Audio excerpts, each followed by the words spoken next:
بڑا ایک چیلنجنگ سا انداز ہے، اور اس کا بھی جو پس منظر ہے پہلے آپ اس کو سمجھ لیجئے۔ نفسیاتی طور پر انسان کو اپنی خطا کا احساس ہو گیا، یہ بھی احساس ہو گیا جو میرا فرض تھا میں ادا نہیں کر رہا ہوں، مجھے ادا کرنا چاہیے، لیکن اب شیطان اگلا حربہ آزماتا ہے۔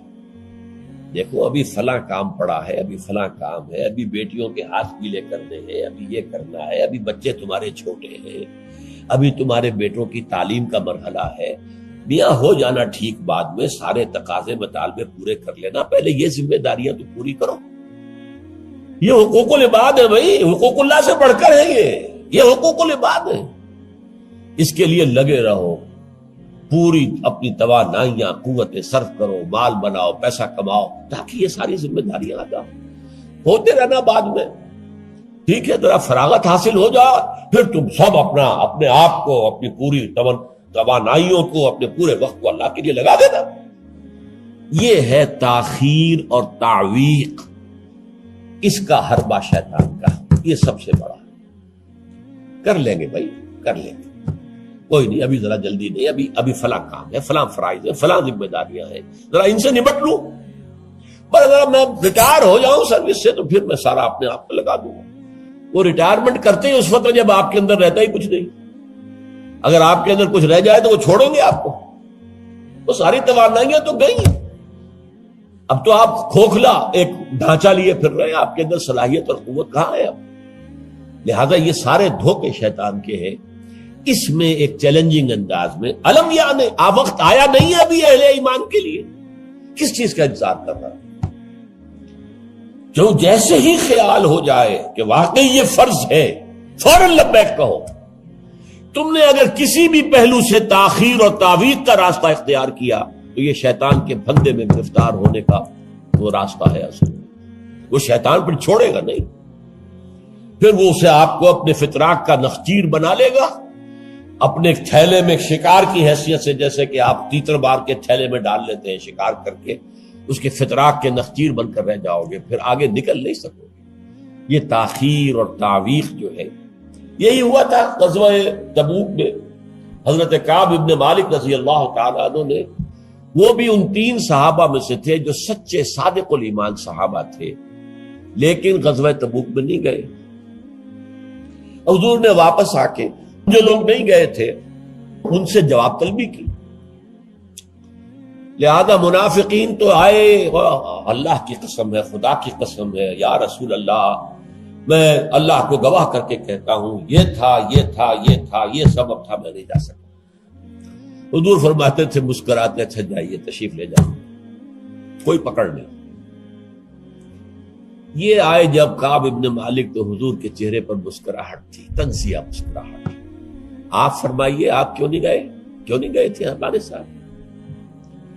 عرض کیا حضور میرے پاس بھی زبان ہے، میں بھی جھوٹ بول سکتا ہوں، لیکن آج میں جھوٹ بول کر آپ کی گرفت سے، آپ کی سرزنش سے اپنے آپ کو بچا لوں گا، لیکن قیامت میں کیا کروں؟ خدا کی قسم جتنا صحت مند میں اس زمانے میں تھا اتنا صحت مند کبھی نہیں رہا، یعنی کوئی بیماری مجھے آج نہیں لاحق ہوئی تھی، اور جتنا فارغ البال میں اس زمانے میں تھا، ہر چیز میرے پاس تھی، اتنا فارغ البال میں کبھی نہیں رہا۔ لیکن حضور میرے نفس نے مجھے پٹی پڑھائی کہ حضور تو جائیں گے نا 30,000 کا لشکر لے کر، تو اس کی تو ایک خاص رفتار ہوتی ہے، تیز رفتاری سے تو نہیں جا سکتا، اور تمہارے پاس ہے بڑی مضبوط تکڑی اونٹنی ہے، تمہاری جو ناقہ ہے تمہاری وہ تو بہت جو ہے قوت والی ہے، لہذا ابھی 2-3 دن چلنے دو لشکر کو، پھر تیزی کے ساتھ دوڑا کر اپنی اونٹنی کو جا کے مل جانا۔ ہر روز صبح مجھے یہی نفس جو ہے پٹی پڑھاتا رہا کہ اچانک ایک دن میں نے محسوس کیا کہ اب تو چاہے میں کتنا ہی تیز دوڑ لوں آپ کے ساتھ نہیں مل سکتا، بس میں رہ گیا بیٹھ، اب جو صدا دوں۔ یہ ہے تاخیر اور تعویق۔ انہیں سزا دی گئی، مقاطعہ، کوئی شخص اس سے بات نہ کرے۔ 3 صحابہ کا معاملہ ہے، یہ سورہ توبہ کے اندر تفصیل سے آیا ہے، اور صحیح بخاری کی طویل ترین احادیث میں سے پڑھنے کے قابل ہے کہ انہوں نے کیسے بیان کیا اپنے پورے معاملے کو۔ یہ نفس کیسے دھوکہ دیتا ہے؟ ابھی چند دن اور مدینے کے اندر اپنے نخلستان کی ٹھنڈی چھاؤں کے اندر آرام کر لو، چند دن اور، بھائی جانا ہے، بہت دور جانا ہے، تبوک جانا ہے، کوئی یہ 2 دن میں تو نہیں پہنچ جائے گے حضور، پھر دوڑ کر پکڑ لینا، ساتھ چل مل جانا۔ یہ دھوکہ شیطان کا، یہ دھوکہ نفس کا، یہ ہے الم یأن للذین آمنوا ان تخشع قلوبہم لذکر اللہ وما نزل من الحق۔ یہ سب کچھ تم نے 15 آیتیں اگر سورہ حدید کی پڑھ کر بھی تم نے اپنی گردن نیچے کر کے اپنے دل کو نہیں ٹٹولا تو اور کون سی ہدایت آئے گی، کہاں سے آئے گی؟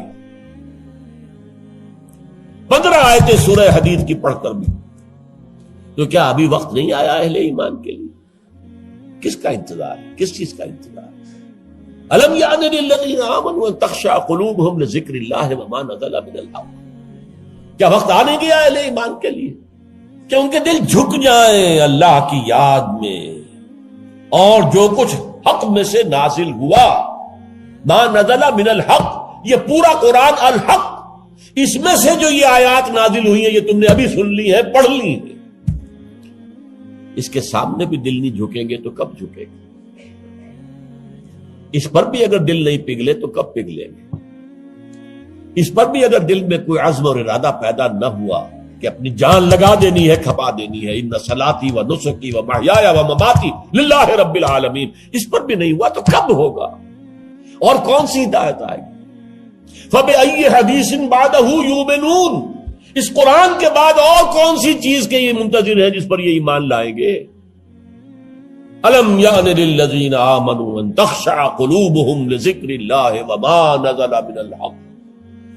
اور جیسا کہ میں نے تمہیدی جو میرا بیان تھا ان صورتوں کے بارے میں، اس میں عرض کیا تھا ان میں اہل کتاب سے خطاب نہیں ہے، اہل کتاب کو نشان عبرت کے طور پر پیش کیا گیا۔ دیکھو مسلمانوں، تم سے پہلے بھی ایک امت تھی، معمولی امت نہیں تھی، وہ امت جسے قرآن سند دے رہا ہے 2 دفعہ سورہ بقرہ کے اندر صرف، یا بنی اسرائیل اذکروا نعمتی التی انعمت علیکم وانی فضلتکم علی العالمین، اے بنی اسرائیل یاد کرو میرے اس احسان کو جو تم پر ہوا، میں نے تمہیں تمام جہان والوں پر فضیلت دی تھی۔ وہ قوم، وہ امت، امت موسیٰ، اس امت کو کتنی کتابیں دی گئی؟ تورات انہیں دی گئی، زبور انہیں دی گئی، انجیل انہیں دی گئی، امت تو ایک ہی ہے یہ۔ حضرت مریم اسرائیلی نہیں تھی کیا؟ تو چاہے باپ حضرت عیسیٰ کا کوئی نہیں ہے لیکن وہ حضرت مریم کے بیٹے ہیں، اسرائیلی، یہ اسرائیلی نبوت ہے جو چلی آ رہی ہے، حضرت موسیٰ اور ہارون سے شروع ہوئی ہے 1400 برس قبل، اور حضرت عیسیٰ اور یحییٰ پر آ کر ختم ہوئی ہے۔ یہ سلسلہ نبوت کا، سینکڑوں نبی آ گئے 1400 برس میں، تو آپ اندازہ کیجئے اتنی بڑی امت، لیکن اس کا حال کیا ہوا؟ وَلَا يَكُونُوا، دیکھو نہ ہو جائیں یہ اہل ایمان بھی كَالَّذِينَ أُوتُوا الْكِتَابَ مِن قَبْلُ، ان لوگوں کے مانند جن کو کہ کتاب دی گئی تھی ان سے پہلے، فَطَالَ عَلَيْهِمُ الْأَمَدُ، تو جب ان پر ایک طویل مدت گزر گئی، فَقَسَتْ قُلُوبُهُمْ، تو ان کے دل سخت ہو گئے۔ اس کا نقشہ کھینچا گیا سورہ بقرہ میں، ثم قست قلوبکم فہی کالحجارۃ او اشد قسوہ، دیکھو اے بنی اسرائیل، اے یہودیوں، اس کے بعد تمہارے دل سخت ہوتے چلے گئے، بدکاری سے، غلط کاری سے، دنیا پرستی سے، شہوت رانی سے، زر پرستی سے دل سخت ہوتے چلے جاتے۔ حضور نے فرمایا جب انسان ایک گناہ کرتا ہے دل کے اوپر ایک داغ پڑتا ہے، اگر توبہ کرے گا تو صاف ہو جائے گا، توبہ نہیں کرے گا پھر گناہ کرے گا، پھر داغ پڑے گا، پھر پڑے گا، پھر داغ پڑے گا، پھر یہاں تک کہ پورا دل سیاہ ہو جاتا ہے۔ اور حضور نے اپنی مٹھی بند کر کے کہا ایسے ہو جاتا ہے، اب اس میں کوئی ہدایت داخل نہیں ہو سکتی، بند ہو گئی۔ اور جب یہ تھیلی بند ہوئی پھر اللہ کی مہر لگ گئی، ختم اللہ علی قلوبہم وعلی سمعہم طبع اللہ علی قلوبہم، اللہ نے مہر لگا دی ان کے دلوں کے اوپر۔ یہ مرحلہ آتا ہے کہ جب کہ فرمایا اب تمہارے دل پتھروں کے مانند، بلکہ او اشد قسوہ، پتھروں سے بھی زیادہ، فَإِنَّ مِنَ الْحِجَارَةِ لَمَا يَتَفَجَّرُ مِنْهُ الْأَنْهَارُ، پتھر تو ایسے بھی ہوتے ہیں جن میں سے چشمے پھوٹ بہتے ہیں. وَإِنَّ مِنْهَا لَمَا يَشَّقَّقُ فَيَخْرُجُ مِنْهُ الْمَاءُ، چٹانوں میں ایسی بھی ہوتی ہیں شق ہو جاتی ہیں ان میں سے پانی نکل آتا ہے. وَإِنَّ مِنْهَا لَمَا يَهْبِطُ مِنْ خَشْيَةِ اللَّهِ، چٹانیں ایسی بھی ہوتی ہیں اللہ کے خوف سے گر پڑتی ہیں. وَمَا اللَّهُ بِغَافِلٍ عَمَّا تَعْمَلُونَ، تمہارے دل ان سے بھی سخت ہو چکے ہیں اور اللہ بے خبر نہیں ہے اس سے کہ جو تم کر رہے ہیں. آج اس امت پر بھی تو 1400 برس گزر گئے، کتنا عرصہ گزرا ہے، اور آج وہی خواہشات ہیں. ہم تو امت محمد میں ہیں صلی اللہ علیہ وسلم، وہ تو شافع محشر ہے، وہ تو ہر امتی کو بخشوا لیں گے تب جا کر راضی ہوں گے. اللہ راضی کرے گا انہیں، وہ راضی اسی وقت ہوں گے جب ہر امتی کو بخشوا لیں گے. سیاں بے کوتوال اب ڈر کاہے کا؟ جب ہمارے سیاں ہمارے شوہر کہہ لے کوتوال بن گئے تو مجھے کس کا ڈر ہے؟ کوتوال ہی کا ڈر ہوتا ہے نا کہ وہ پکڑے گا.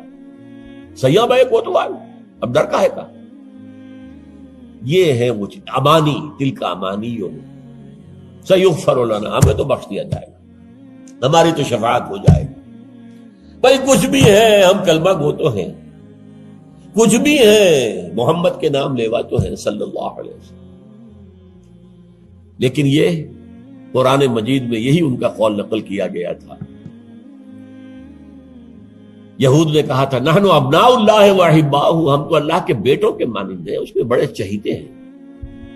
تو اللہ نے کیا جواب دیا؟ فلما یعذبکم بذنوبکم، پھر اللہ تمہیں سزائیں کیوں دیتا رہا ہے؟ یہ نبوکدنضر کے ہاتھوں تمہیں کیوں پٹوایا؟ ہیکل سلیمانی کیوں برباد کروایا؟ یہ تم 100 برس تک اسیری میں رہے، بیبیلونیا میں، بابل میں، عراق میں، کیوں؟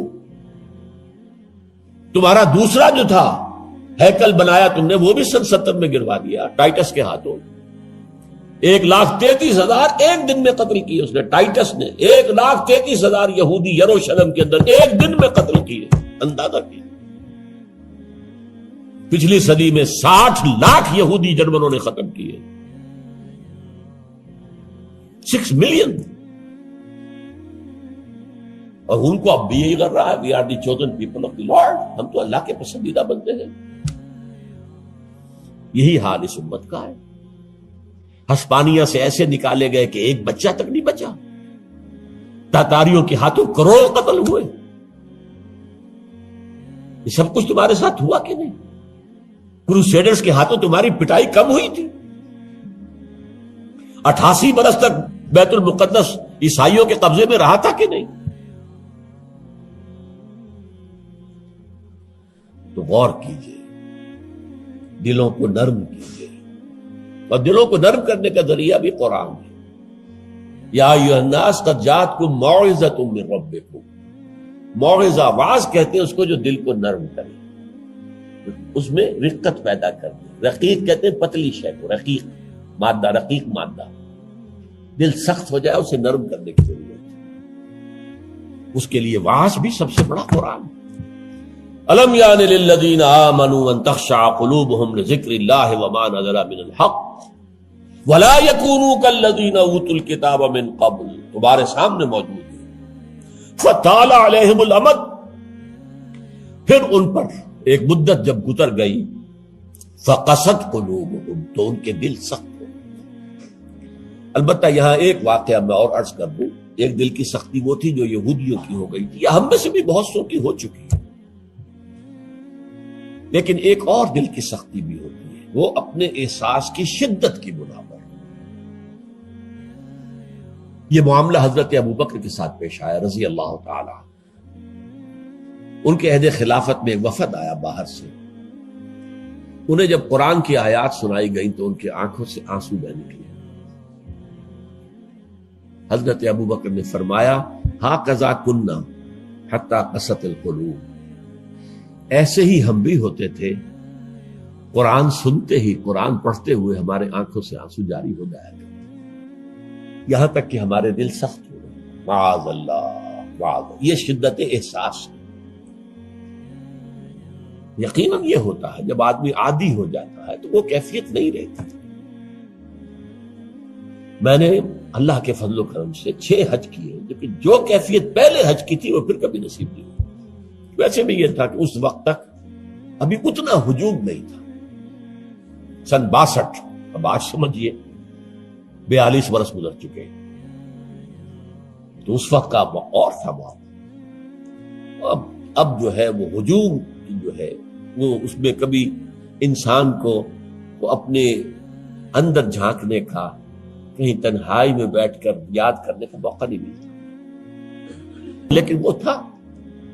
لیکن ویسے بھی بات یہ ہے کہ ایک آدمی، اب جو لوگ وہاں رہتے ہیں مکے میں رہنے والے، ان میں سے اکثر کو ہم دیکھتے ہیں وہ خانہ کعبہ کا، اس اصل چوکور گھر کا بھی کوئی ادب نہیں کرتے۔ وہ تو ہر وقت ان کی نگاہوں کے سامنے عادی ہو گئے۔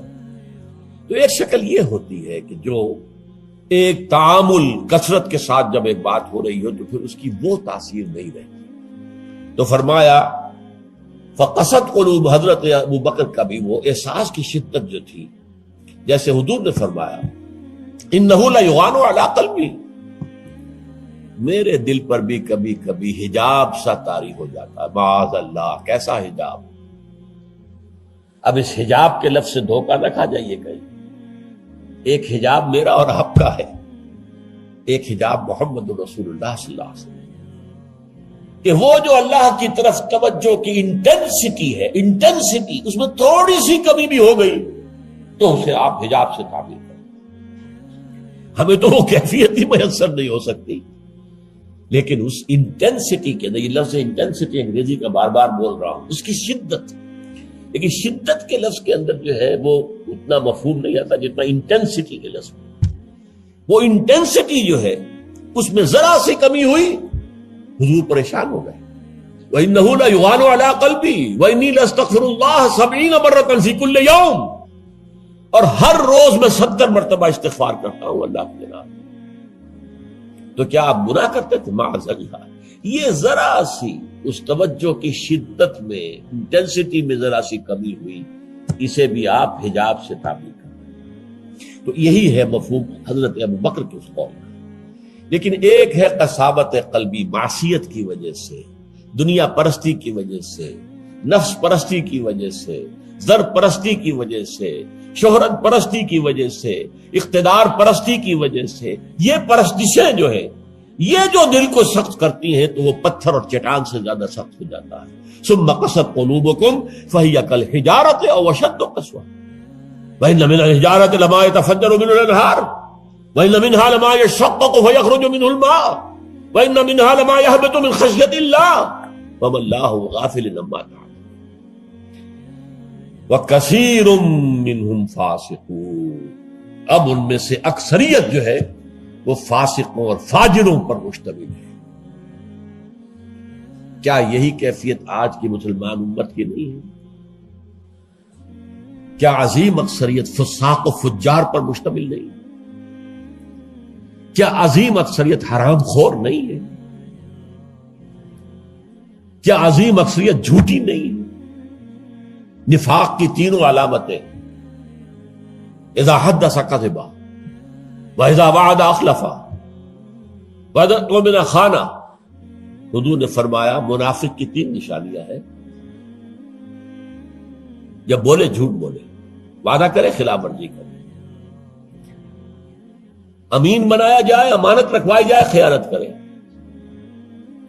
یہ الفاظ ہیں بخاری شریف کے بھی اور مسلم شریف کے بھی، اور مسلم شریف میں اضافی الفاظ ہیں وَلَوْ صَامَ وَصَلَّى وَزَعَمَ أَنَّهُ مُسْلِمٌ۔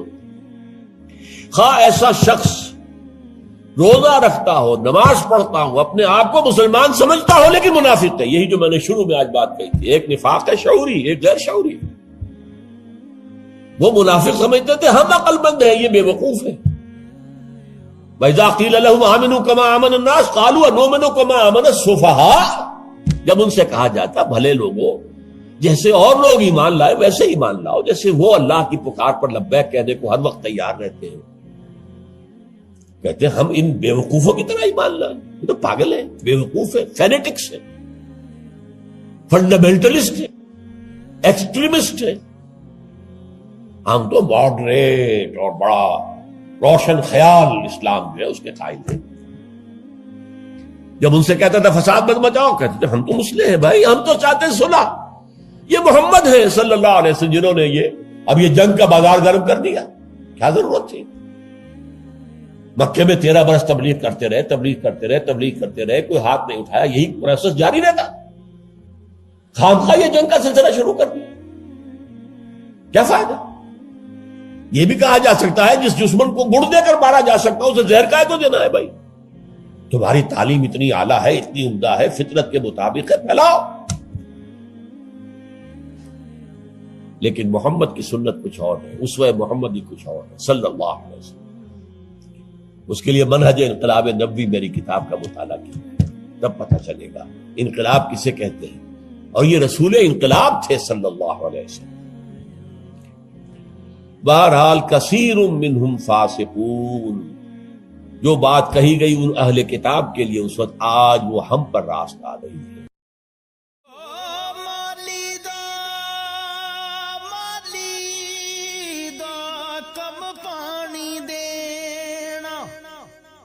پر مشکاں پوے ہو مالک دا کم پھل پھل لاوے یا نہ لاوے.